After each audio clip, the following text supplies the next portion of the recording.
Es que me entró una cosa en la casa, una calentura, así que tuve que salir y no paré hasta llegar aquí. En la semana yo lo voy haciendo. Esta casa es demasiado grande. Sí, ahí está la pobre hija. Tiene que ayudar a mi abuela. Aquí somos tres y los tres nos compartimos todo lo de la casa. Y los tres trabajamos en la calle. Entonces, por lo que veo, tu madre no tiene intención de regresar por el momento. Es una enfermera que yo sé que ella desde hace tiempo le interesa este tema. Mira, y así le llevas un paquete de gelatina que tengo para Manolo. Con tantos muchachos que hay por ahí vienen a fijarse precisamente en ese. Bueno, ¿y qué? Tranquila, porque te vas a buscar un problema conmigo. No respondo para que lo sepa. Es más, hasta aquí. Mira, chica, no es mala idea. Lo que pasa es que yo siempre me he ocupado de eso. Corrí la maceta para acá y puse la lámpara para allá. No el cuento chino ese de que la incompatibilidad de carácter, de que el matrimonio no funciona. Ese es el favor que tú me ibas a pedir, Marco. Yo lo digo porque al final el que más sabe de eso eres tú. El monstruo ya se encuentra tras las rejas, pero la verdadera masacre apenas comienza a respirar en las sombras más oscuras de La Habana. Creíamos que el sonido de las esposas cerrándose sobre las muñecas de Adrián era el final feliz que tanto suplicábamos, pero los guionistas nos acaban de dar la bofetada más cruel de toda la historia, confirmando que la mente de un sociópata jamás se deja atrapar sin antes dejar una bomba de tiempo lista para exterminar a miles de inocentes. La pesadilla real acaba de despertar, confirmando que el arresto no fue una derrota, sino la primera fase de un apocalipsis silencioso, y nadie, absolutamente nadie está a salvo. Antes de que el pánico nos consuma por completo y empecemos a atar los hilos de esta locura, necesito que me escriban rapidísimo aquí abajo desde qué país o ciudad me están viendo ahora mismo. Voy a prepararme un café bien fuerte para sentarme a leer y responder absolutamente todos sus comentarios, porque la ansiedad que me dejó este giro de tuerca exige que estemos más unidas que nunca para procesar tanta oscuridad, y necesito saber qué teorías tienen ustedes sobre lo que acaba de pasar. La ironía más dolorosa de este rescate es que las gruesas paredes de una estación de policía no pueden protegerte de los demonios que ya viven dentro de tu propia cabeza. Elsa se encuentra sentada en esa pequeña sala de interrogatorios, envuelta en una cobija térmica de emergencias, pero el frío que siente le congela hasta la médula espinal. La detective encargada del caso intenta calmarla explicándole con voz suave que legalmente ella es una víctima de secuestro y extorsión psicológica, pero la muchacha no logra registrar ni una sola de esas palabras en su mente destrozada. Su mirada está clavada en un punto ciego de la pared gris porque en su cerebro sigue reproduciéndose en un bucle infinito y tortuoso el momento exacto en que sus propios dedos empujaron esa jeringuilla letal. Nosotras somos testigos del colapso absoluto de una inocencia que fue triturada a la fuerza. No importa cuántas veces la justicia terrenal le diga que está libre de culpa, el tribunal de su propia conciencia ya le dictó una cadena perpetua de remordimientos. La pobre Elsa perdió su identidad y se convirtió en un cascarón vacío que respira por pura inercia, atormentada por el pitido constante de un monitor cardíaco que nunca dejará de sonar en sus peores pesadillas. Y mientras una víctima inocente se desgarra el alma tratando de encontrar sentido a su existencia, el verdadero verdugo disfruta de su obra maestra desde el fondo de una celda de aislamiento de máxima seguridad. Adrián, vistiéndose humillante uniforme naranja de recluso, no muestra ni una sola lágrima, ni un solo tic de nerviosismo en su rostro. El silencio asfixiante de su celda no lo intimida en lo más mínimo, porque su ego infinito y narcisista le susurra que él ha ganado la guerra absoluta. Él analiza fríamente a los guardias que pasan y el concreto húmedo que lo rodea, convencido de que su captura es solamente la escena final de una obra de teatro que él mismo escribió y dirigió. Su venganza nunca se trató de escapar con millones de dólares en un maletén hacia una isla paradisíaca del Caribe. Su objetivo supremo era observar con lujo de detalles cómo la alta sociedad que pisoteó a su hermanita se ahogaba en su propio charco de humillación, escándalo y sangre. La tranquilidad escalofriante de este psicópata nos provoca un asco inmenso porque demuestra que el verdadero triunfo de una mente retorcida es saber que el trauma que sembró en sus enemigos durará para el resto de sus vidas, asegurándose de que su nombre se convierta en una leyenda de terror en cada una de las mansiones de La Habana. El golpe de realidad choca con la fuerza de un tren de carga descarrilado contra la mansión familiar que ahora se encuentra acordonada por las cintas amarillas de evidencia policial, destrozando lo que quedaba del orgullo inquebrantable de Félix. Ver a este hombre caminar sin rumbo como un fantasma entre los cristales rotos de su propia sala es presenciar la demolición absoluta de un imperio de papel. Cuando Félix llega al inmenso comedor y mira la silla vacía donde su padre solía sentarse, el dolor le perfora el pecho, obligándolo a caer de rodillas, lanzando un llanto primitivo y desgarrador que nos eriza la piel por completo. Él repasa obsesivamente todas las veces que le abrió las puertas de su intimidad a Adrián, brindando con el asesino de su padre, abrazando a la misma serpiente que lo estaba envenenando día tras día. La humillación de Félix no es solamente financiera o pública, es la destrucción total de su intuición como hombre y protector de su hogar.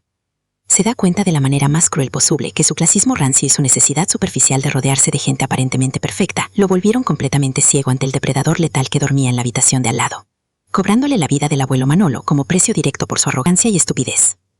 La balanza del universo jamás se equivoca, y el castigo que reciben Aitana y Dorian en las asquerosas calles del centro histórico es un espectáculo visual de pura justicia divina que esperábamos con ansias. La miseria les arrancó de tajo los costosos trajes de diseñador y la altanería insoportable, obligándolos a pelear literalmente como perros callejeros por las sobras de una panadería. Empapadas por la implacable tormenta y temblando de hipotermia bajo unos cartones putrefactos en una acera sucia, estos hermanos experimentan la crudeza del mundo que ellos mismos ayudaron a pudrir con sus maltratos constantes a la clase trabajadora.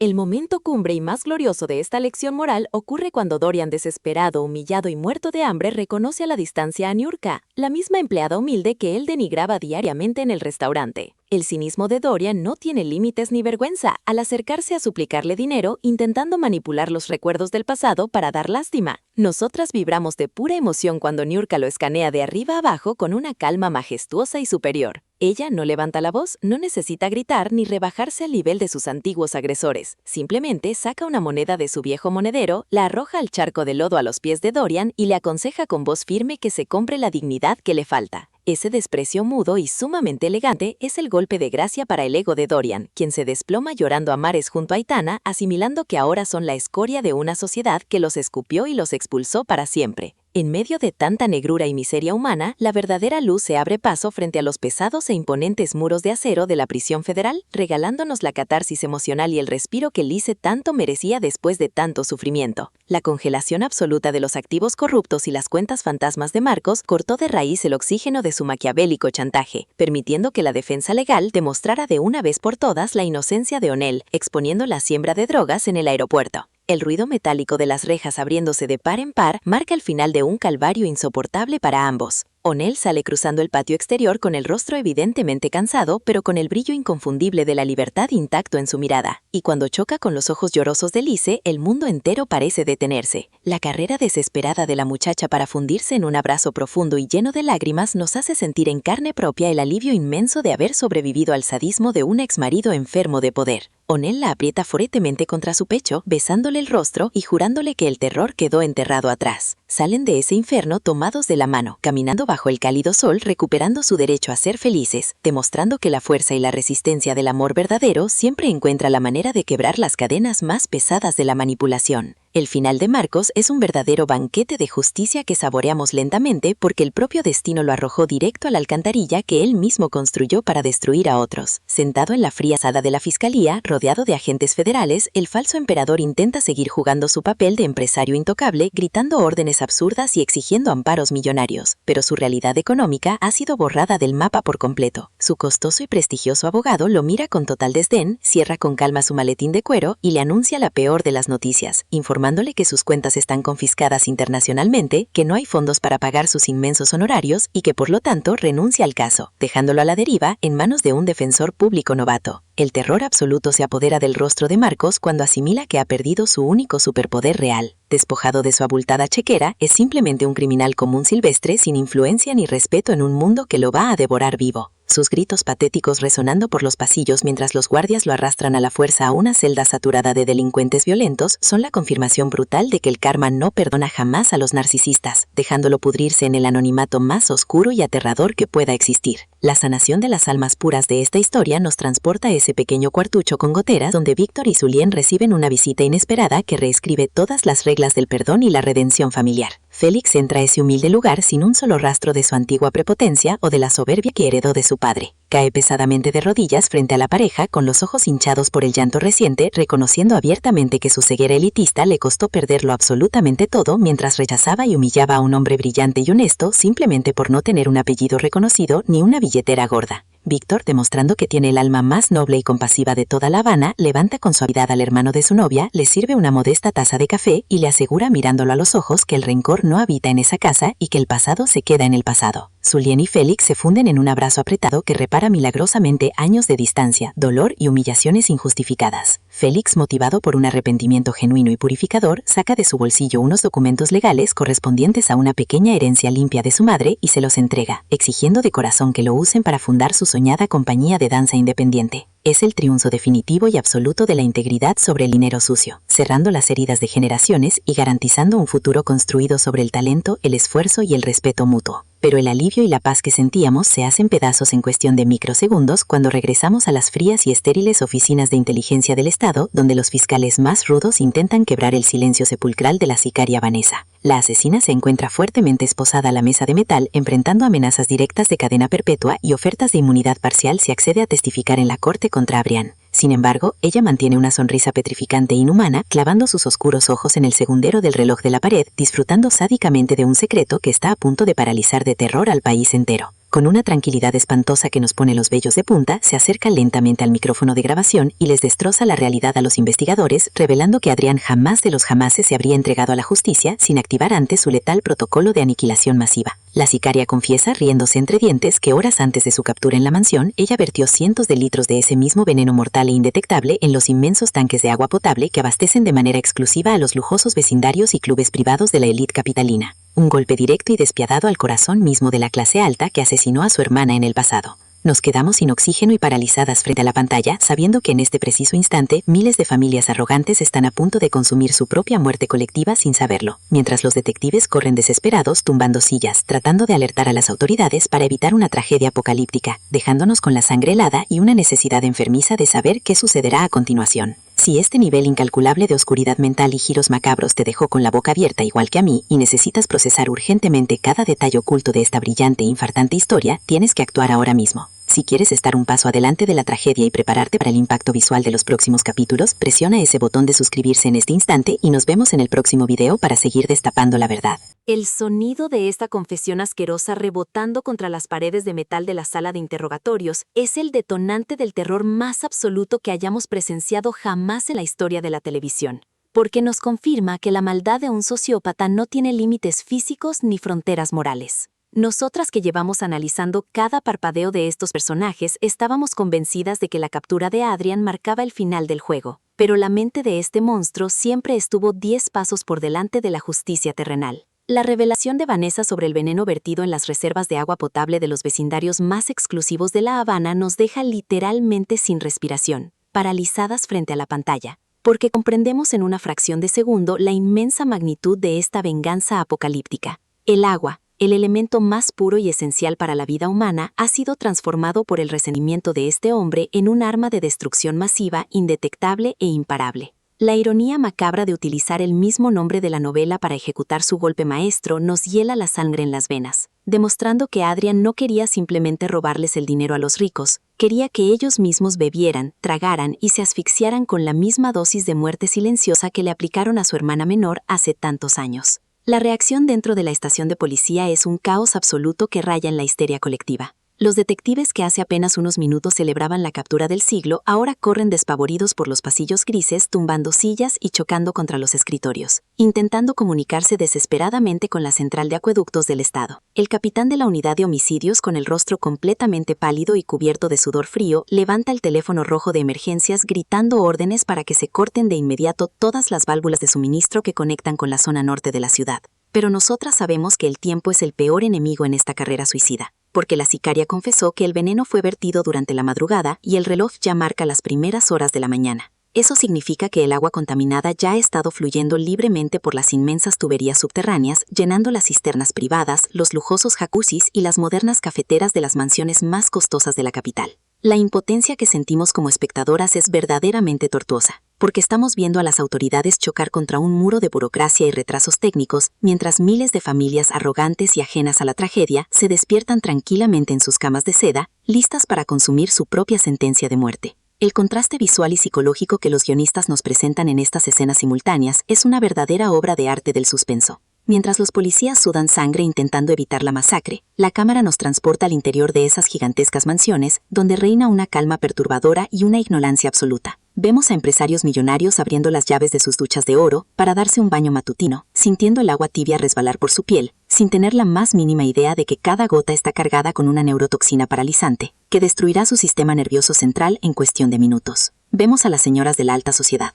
aquellas mismas mujeres que despreciaban a las empleadas domésticas y organizaban eventos de caridad falsos, preparando los biberones de sus hijos con el agua filtrada de sus lujosas cocinas. La ignorancia de la élite se convierte en su propio verdugo. Nosotras observamos estas imágenes cotidianas con el estómago completamente revuelto, queriendo gritarles a través de la pantalla que cierren los grifos, que no toquen el agua, que corran por sus vidas. Pero el silencio de esa riqueza fingida es ensordecedor. Adrian ha logrado lo impensable. Ha metido la muerte en el santuario más íntimo de las personas que se creían intocables, demostrando que el dinero, los muros perimetrales y los guardias de seguridad privada no sirven de absolutamente nada cuando el karma decide cobrar sus deudas utilizando los elementos más básicos de la naturaleza. En medio de este escenario apocalíptico, la situación de Félix en la mansión familiar, que ahora es una escena del crimen, se vuelve sumamente asfixiante y nos mantiene al borde del colapso nervioso. Félix, después de haber llorado hasta quedarse sin voz en el comedor, recordando la traición de quien consideraba un hermano, se levanta del piso con pasos torpes y pesados. Su mente está tan aturdida por el shock postraumático que no es capaz de procesar la realidad que lo rodea. Sintiendo una sed inmensa, provocada por la deshidratación del llanto y la angustia, camina lentamente hacia la inmensa cocina de mármol de la casa.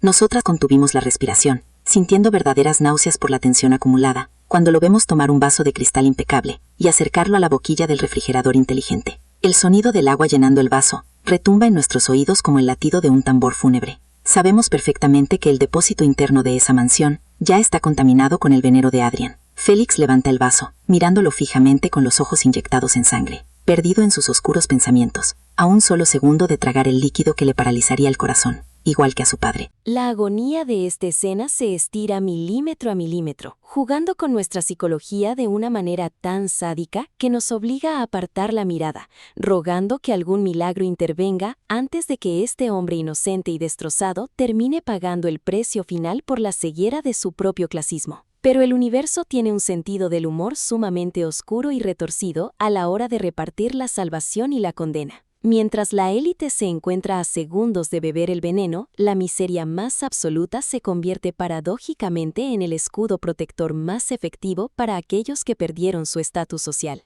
Aitana y Dorian, los dos hermanos que hace apenas unas horas lloraban de frustración por haber sido expulsados de su propio imperio y que ahora vagan como mendigos por las calles sucias del centro histórico, despiertan bajo sus pedazos de cartón húmedo con la garganta seca y rasposa. La necesidad básica de hidratación los empuja a arrastrarse por las aceras buscando desesperadamente una fuente pública o una manguera rota en algún parque para calmar la sed que los está matando. Dorian, con el rostro manchado de lodo, intenta abrir el grifo oxidado de una plaza cercana, pero la sequía de esa zona marginal no le regala ni una sola gota. Aitana se desespera, maldiciendo su suerte y llorando por no tener ni siquiera una botella de agua purificada como las que solía desperdiciar en su restaurante. Lo que estos dos arrogantes caídos en desgracia ignoran por completo es que la misma indigencia que hoy los humilla hasta las lágrimas es exactamente la única razón por la cual siguen respirando. Si ellos hubieran logrado conseguir refugio en la casa de sus amigos millonarios del club náutico, ahora mismo estarían consumiendo el agua contaminada y muriendo en el piso de alguna habitación de lujo. La pérdida total de su dinero y su expulsión hacia los barrios pobres los ha sacado del radio de acción del veneno de Adrián, demostrándonos con una ironía aplastante que el destino a veces te arranca todo el oro de las manos únicamente para salvarte la vida,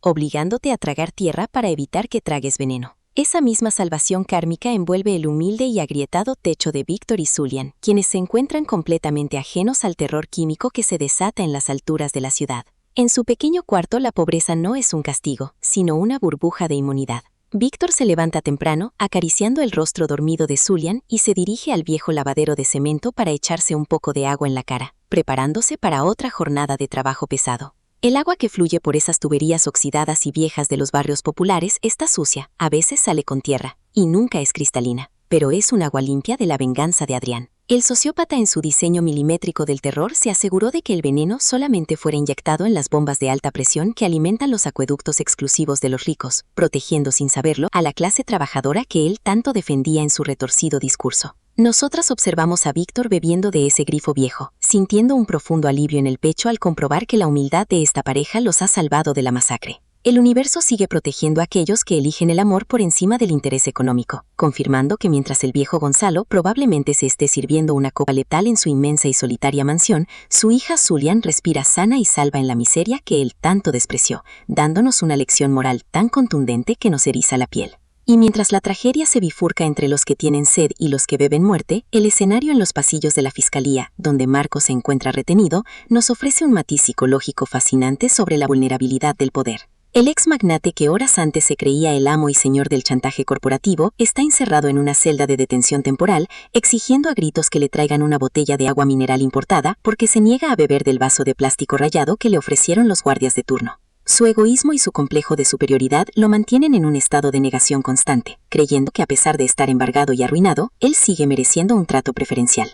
Los oficiales, cansados de sus pataletas de niño rico, ignoran sus exigencias y lo dejan gritando solo en la celda, asfixiándose en su propia rabia.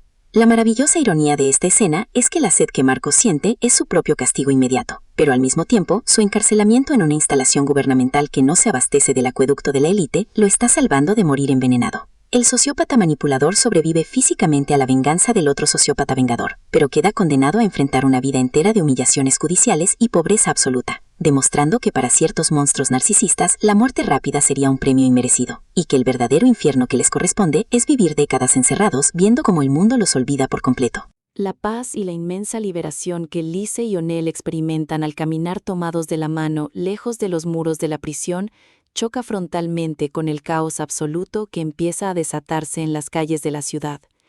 Ellos caminan por las aceras buscando un pequeño café humilde para sentarse a conversar y recuperar el aliento tras tantos meses de agonía separados por las mentiras de Marcos. O'Neill compra un par de botellas de agua selladas en un pequeño kiosco de la esquina y se sientan en un banco de madera mirándose a los ojos, sintiendo que finalmente han roto las cadenas del pasado. Pero su íntimo y hermoso momento de sanación se ve abruptamente interrumpido por el sonido estridente y perturbador de decenas de sirenas de ambulancias, camiones de bomberos y patrullas de policía que pasan a toda velocidad por la avenida principal, dirigiéndose masivamente hacia la zona norte de la capital.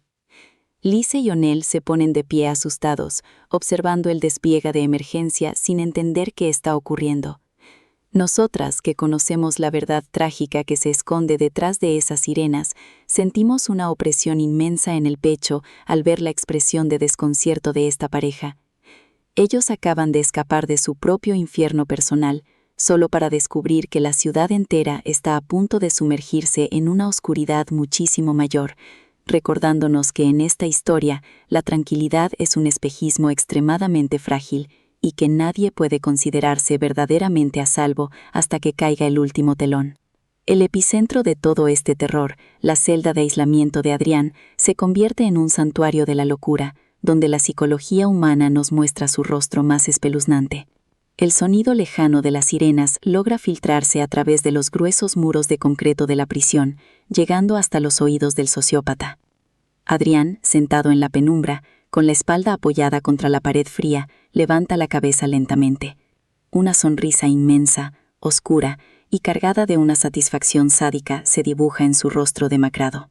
Él no necesita ver las noticias, no necesita que ningún guardia le confirme nada. Él sabe perfectamente que el concierto de sirenas es la melodía fúnebre de su obra maestra. Él cierra los ojos, respirando profundamente, inhalando el aroma húmedo de su celda, como si fuera el perfume más exquisito del mundo, disfrutando mentalmente de la imagen de sus enemigos, cayendo al suelo, asfixiados en sus propias salas de estar. La tranquilidad con la que este hombre abraza su condena y celebra su carnicería nos demuestra que estamos frente a un villano que rompió todos los moldes tradicionales de la televisión. Él no siente miedo al castigo, porque su alma ya estaba muerta desde el día en que enterró a su hermana.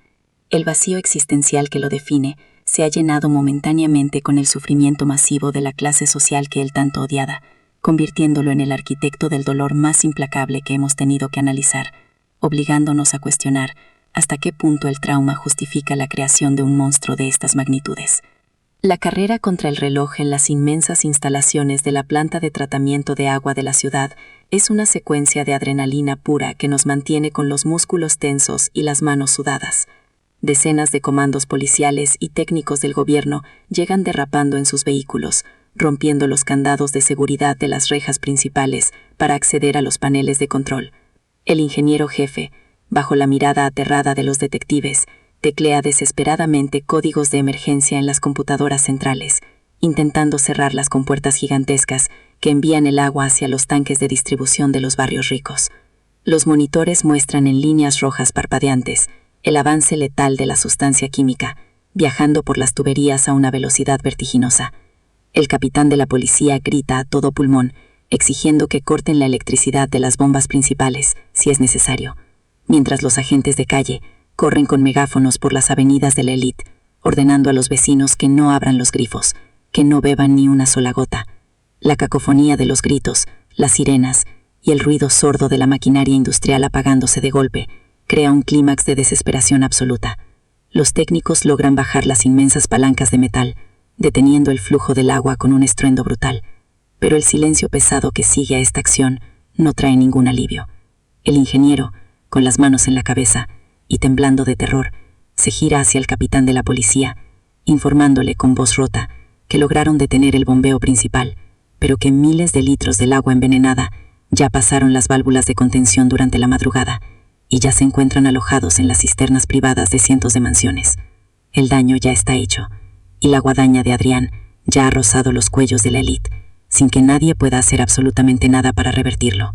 El retorno a la habitación de interrogatorios, donde Vanessa permanece esposada, es la estocada final a la moralidad de los investigadores. La sicaria, observando el caos y el pánico en los rostros de los fiscales que entran y salen corriendo de la sala, suelta una carcajada fría y estridente que hiela la sangre. Ella se burla abiertamente de los esfuerzos desesperados del gobierno, tachándolos de idiotas por creer que podían ganarle una partida de ajedrez mental a un hombre que no tenía nada que perder. Vanessa, con el cinismo propio de quien ya ha aceptado su condena a muerte, les explica que el veneno diseñado por Adrián tiene un efecto retardado de varias horas, asegurándose de que las víctimas no mueran de inmediato al tomar el primer trago, sino que el toxino se acumule silenciosamente en sus sistemas nerviosos, hasta provocar un colapso multiorgánico repentino e irreversible. Esta revelación sádica destroza la última esperanza de los detectives, quienes comprenden que los hospitales de la capital están a punto de colapsar bajo una avalancha de pacientes millonarios, agonizando, sin que exista ningún antídoto conocido para salvarlos. La fidelidad perversa de Vanessa hacia la mente maestra y su disfrute sádico de la tragedia nos demuestra que el mal, cuando se organiza y se alimenta del resentimiento, es una fuerza imparable que arrasa con todo a su paso, dejándonos completamente pulverizadas por la tensión y rogando internamente por un milagro que frene esta carnicería en el arranque inminente de la próxima temporada.